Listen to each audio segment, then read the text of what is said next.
I think there is a fundamental misstatement of the issue in the question. We can no longer continue to make policy for ourselves, in our country, in our region, in our continent, on the basis of whatever support the Western world or France or the European Union can give us. It will not work. It has not worked, and it will not work. Our responsibility is to charter a path which is about how we can develop our nations ourselves. It is not right for a country like Ghana, 60 years after independence, to still have its health and education budgets being financed on the basis of the generosity and charity of European taxpayers. By now, we should be able to finance our basic needs ourselves. And if we are going to look at the next 60 years as a period of transition, a period whereby we can stand on our own feet, our perspective has not to be what the French taxpayer decides to do with whatever surpluses that they have in France. They're welcome. They're appreciated. Whatever interventions that the French taxpayer through their governments make to us are appreciated. We're not going to lick a gift horse in the mouth. But this continent, with all that has happened, is still today the repository of at least 30% of the most important minerals of the world. It is a continent of vast, arable, and fertile lands. It has the youngest population of any of the continents in the world. So it has the energy and the dynamism. We have seen it. These young men who are showing so much resilience and ingenuity in crossing the Sahara, finding ways to go across with rickety boats across the Mediterranean to really, those energies, we want to have those energies working inside our countries.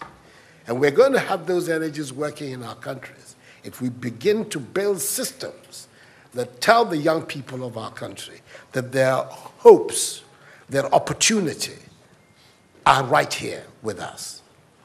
Migration and the movement of people is being presented in a manner which suggests that somehow it's a new phenomenon.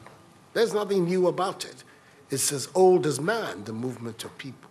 And it has always been linked to the same thing: the failure of where you are to provide you with an opportunity, so you move somewhere else. Those of you who are familiar with 19th century European history would know that the biggest wave of immigration in 19th century Europe, the latter part of it, came from Ireland and from Italy. Waves upon waves, generations of Italians and the Irish people left their countries to seek the American paradise, largely because Ireland was not working, Italy was not working. Today, you don't hear it.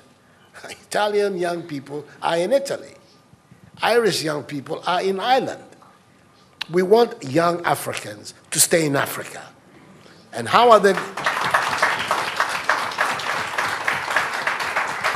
And it means that we have to get away from this mindset of dependence, this mindset about what can France do for us.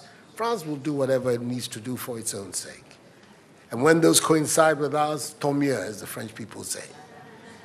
But our main responsibility as leaders, as citizens, is what we need to do to grow our own countries. What are the institutions that work that would allow us to have good governance, to have accountable governance, to make sure that the monies that are placed at the disposal of leaders are used for the interests of the state and not for those of the leaders, to have systems that allow for accountability, that allow for diversity, that allow for people to be able to express themselves and contribute to fashioning the public will and the public interest. Our concern should be with what do we need to do in this 21st century to move Africa away from being cap in hand and begging for aid, for charity, for handouts. The African continent, when you look at its resources, should be giving monies to other places. We have huge wealth on this continent, in our own country of Ghana.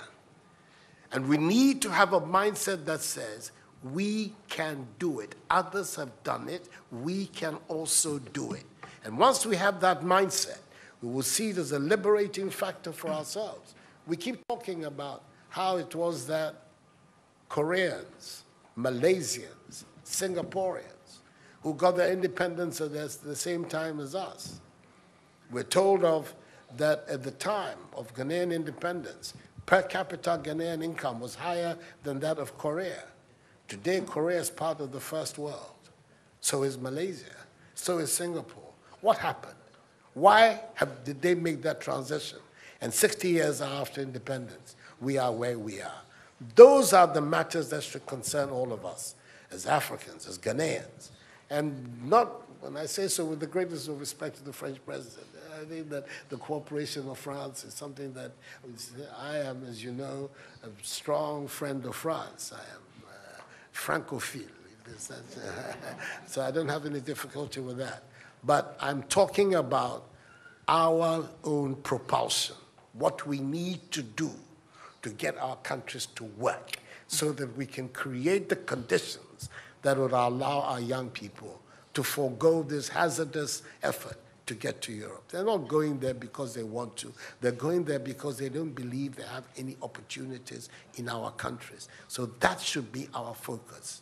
And I believe that with that if we change that mindset of dependence, that mindset which is contingent on aid and charity, we would see that in the decades ahead of us, the full flowering of the African peoples would take place. And that new African personality that was talked about at the time of our independence will become real and imminent in our times. That's what I'm saying. I hope that I'm not upsetting the questioner or even some of my friends who are here. But these are my strongly held beliefs. And that is the reason why I've adopted as the slogan of my presidency, of my period of the Supreme Office of Ghana, that we want to build a Ghana beyond aid, a Ghana which is independent, which is self-sufficient, that is capable of standing on its own feet and building its own life. We can do it if we have the correct mindset to do so. Mr. President, those are my contributions.